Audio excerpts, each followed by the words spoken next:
Maayong adlaw tanan. Karon atong ilailahon ang usa ka importante nga strategy sa algebra. Kini ang factoring. Ali, istorya ta.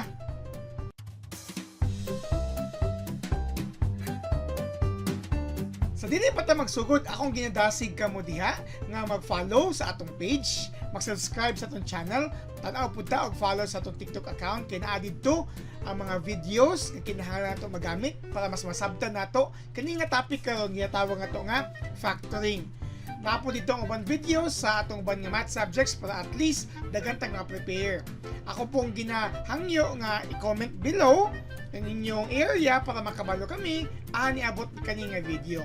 Kung gusto po dinyo, ibutang nako diri sa description below ani nga video ang mga link sa video using English as the medium of instruction. Daghan na sa tong channel para at least kung gusto niyo mobalin sa English, naputay mga English discussion.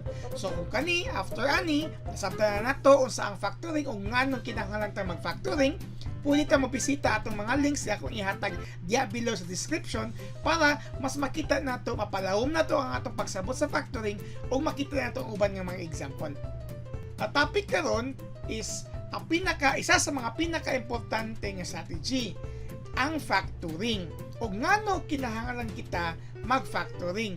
Dili kita maghatag og specific nga example karon sa factoring, mag-prepare kita og mag-andam kita og uban nga mga video para sa specific nga mga example nga process or method sa factoring. Karon ato lang tun-an, atong ilailahon balik ngano kinahanglan ta magtuon og factoring. Ginagamit usually ang factoring sa higher mathematics para mas masabtan nato unsay ginahatag ani nga sitwasyon, kani nga expression, or ato pong ginagamit na para mas masimplify siya.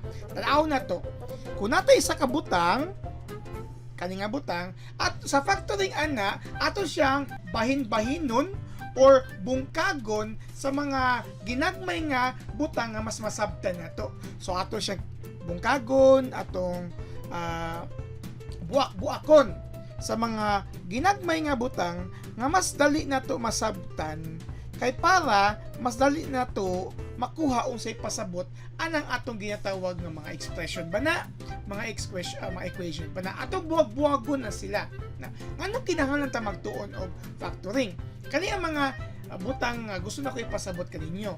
Number 1, sa pag-factor na to or nganong kinahanglan ta magtuon og factoring para mas masimplify nato siya or makita nato usa ka butang nga mas maka-describe niya. Dagaan ta mo usa ka number lang sa 231.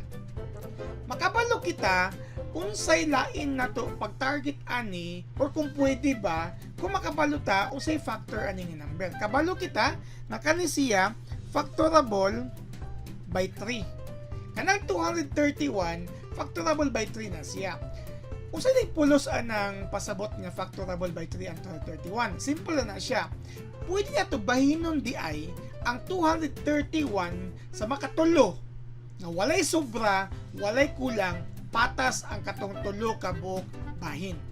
Mao nang isa ka butang o isa ka importansya sa factoring kay mas makatuon kita nga ang kanini nga number kay divisible or pwede mabahin sa kani nga number once makabaluta nga factor na siya. Ang ikaduha, kabalo man ta sa atong basic mathematics nga kanang gitawag ato nga 4/8 nga fraction, in lowest term pwede siya mahimog 1/2. Nganong mahimo siya 1/2 o usay purpose ana sa kani nga topic karon? Actually, ang kanang simplifying process sa fraction nga pwedeng mas-simplest term or mas-simplest form nagamit din nag-factoring.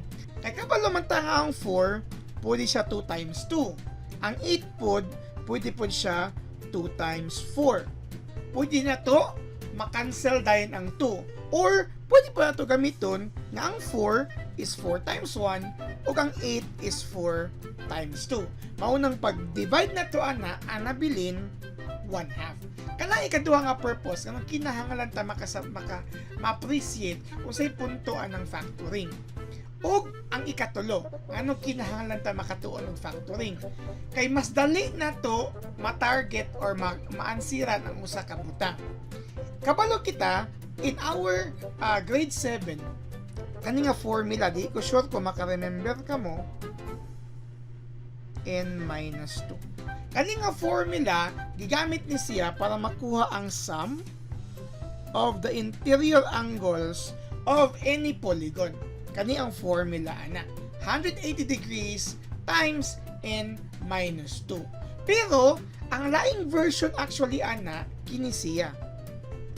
180 degrees n minus 360 degrees. Dili ko sure kung ahadapit sa inyo ang masayon, kung kani ba or katong una, pero para sa ako, kani nga formula, daghan kag steps buhaton. Una, imong i-substitute ang n, dahil i-multiply nimo kay 180, dayon, unsa manggaling ang resulta ana, imo dayong tanggalan o 360 degrees. Sakto na siya. Parehara na ani. Pero kung kani nga formula gani, simple ra kayo, kay pag substitute nimo sa n, minusan nimo dito og duha, kung unsa magaling nga result, multiply nimo sa 180 degrees, nga mas tan-aw nako mas sayon ka na.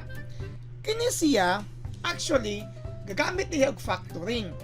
Kay tan-aw nato aning kani nga formula diri, kaning ikaduha nga formula, naay common ana nga number nga 180 diri o 180 diha. Pagtanggal nimo na pag factor nimo 180 degrees, ang nabiling sa first term n, ang nabiling sa second term 2. Kani siya or katong original nga formula kang gibutang, nagamit na og factoring ani. So makita nato nga ang purpose sa factoring, uno, number 1, ingon pa nako diri, makita nato ang behavior sa ka number or expression naman na kung algebra man, kung pwede ba siya mabahin sa pila kabutang, kung number ba na, makita nato kung walay sobra, walay kulang. Kasama pas, kanilugar, 231 ang kwarta ni mama ug papa, tulo ka mo mag-igsuon, pwede ba mabahin ang 231 sa tulo? Makabalo kita na, kung kabalo ta, factor ang 3. Kaduha, kaning fraction, simplifying into lowest term, nagamit itag factoring, ana, pwede man ni gamiton. Pwede man na siya gamiton, walay problema na. Pero kasagaran, sa atong math nga mga expression, gaga lowest term ta, kay masayon gamiton sa uban nga mga greater aspects. Mauna, ga-factoring ta. O ikatulo, na yung mga formula nga masayon sabton or mas gamiton kung na-factor na siya. Okay, now, karon ingon ko kanina, bungkag-bungkagon man nato. Ay, bungkag-bungkagon nato ang mga butang sa factoring. Ana diha, dapat kapalupod ta kung sao nato pagbungkag o nganong bungkago nato siya sa kaninga number o kaning. Mahatag nato ng uban nga mga diskusyon sa next nato nga mga video about sa factoring. Iandam na namo para sa kaninyo. Ano man, kanamo gud mga klase nga factoring. Kaning mga factoring mode ginagamit nato ni siya kung more than one ang term. Inatay mga processes ana o mga steps ana. Palihog og hatag og panahon para kanamo nga iandam ka nga video o paghulat.